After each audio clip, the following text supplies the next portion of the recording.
We have been pointing out, Mr. President, that even for each year that PhilHealth has earmarked funds, there has always been a shortage, Mr. President. And for this year, there is still a shortage of 16 billion.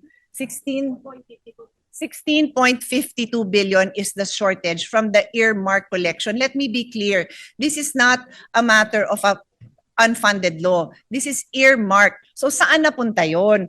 Merong kalokohan dito. Merong violation of fiduciary duties, Mr. President, if the funding that by law has been earmarked for Syntax and shall be given to PhilHealth, it is not delivered to PhilHealth. I do not want this body to be complicit in allowing this to happen. Let's be clear, hindi tayo ang may kagagawan yan. BIR certified that 69 billion is available. 53 billion lang, I'm talking about 2025, no? For 2025, 53 billion lang ang nasa NEP.